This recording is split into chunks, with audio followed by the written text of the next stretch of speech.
di Cahaya Hati Indonesia, Masya Allah, terima kasih banyak loh. Ini banyak banget yang sudah mengirimkan pertanyaannya lewat media sosial kita dan kita pilihkan ya, yang sesuai dengan tema kita pada kesempatan kali ini.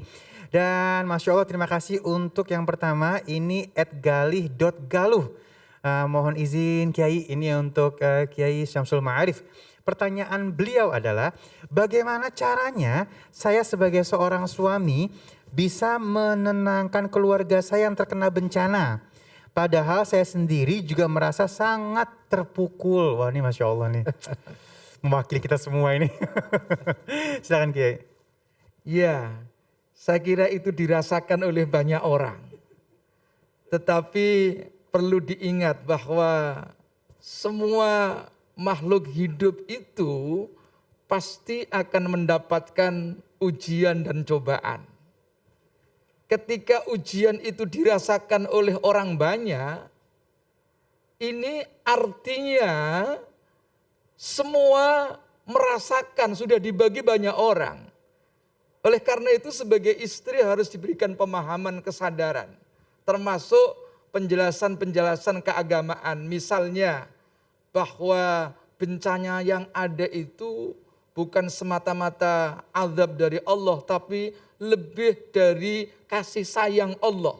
Itu yang perlu dikuatkan. Sehingga apa? Ketika istri itu punya keyakinan yang kuat, termasuk kita semua, bahwa bencana yang ada itu justru bagian kasih sayang Allah, dan ada harapan kalau kita ini betul-betul dengan kesabaran atas bencana tersebut, insya Allah kita akan diberikan kabar gembira. Kabar gembiranya tentu kalau di akhirat pasti, tetapi bisa jadi kabar gembiranya itu dibayar kontan.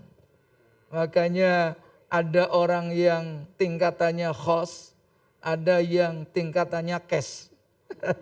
Jadi kasih sayangnya itu langsung dibayar cash di dunia. Tetapi yang jelas di akhirat pasti akan mendapatkan kebahagiaan. Itu sebabnya insya Allah kalau istri punya kesadaran tentang keagamaan, wah rasa-rasanya kok kalau musibah, apalagi yang merasakan musibah itu tidak sendiri. Banyak orang, misalnya banjir nih. Habib, di Jakarta itu sering banjir, tapi karena rame-rame. Itu masih ada yang ketawa itu, oh, masuk TV gitu kan.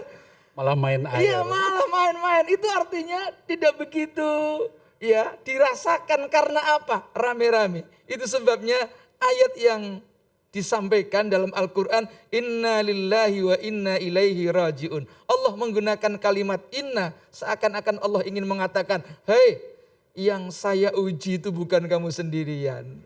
Kalau ada yang terkena corona bukan kamu sendirian, rame-rame yang merasakan. Artinya apa? Kesedihannya itu dibagi banyak orang. Sehingga masih ya ada harapan untuk kebaikan. Jadi kita berharap semua musibah itu akan melahirkan kebaikan untuk kita semua. Itulah barangkali Bang Ali.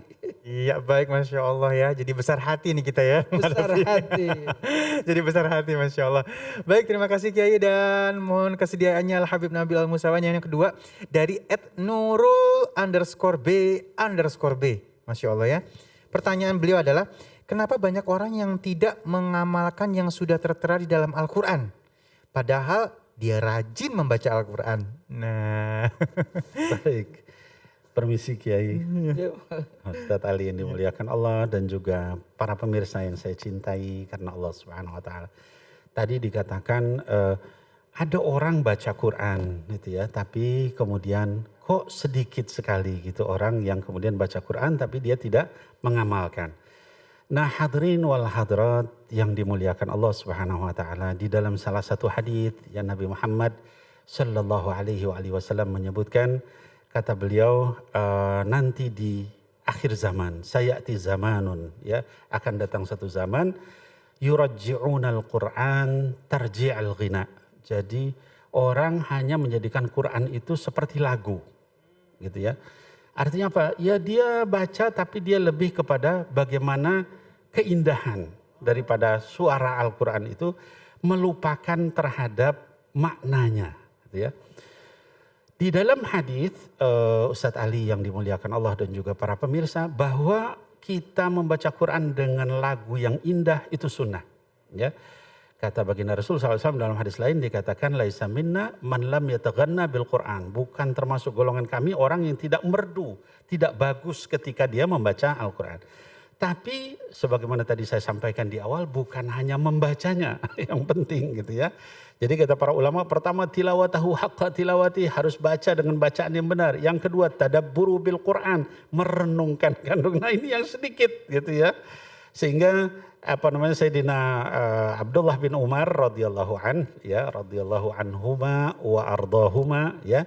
Itu menyampaikan kata beliau ada orang-orang yang katanya baca Quran min alif lam mim ila minal jinnati wan nas wala ya'rifu halalahu wala haramahu.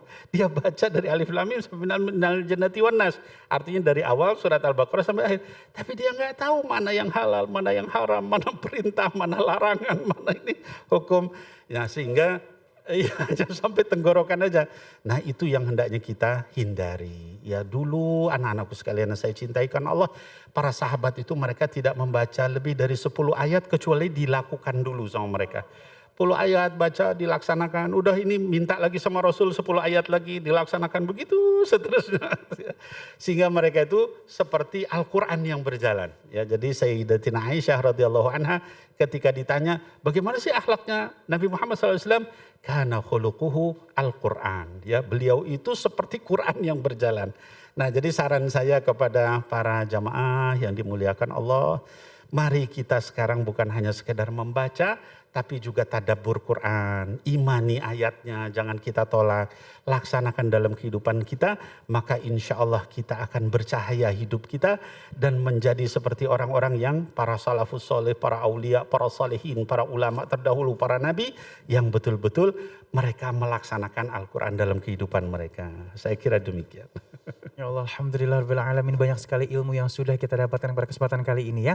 Dan biar lebih lengkap lagi, saat lagi kita akan ngaji bersama guru kita Ustadz Munawir Ngajir. Jangan kemana-mana, tetap bersama kami di Cahaya Hati Indonesia.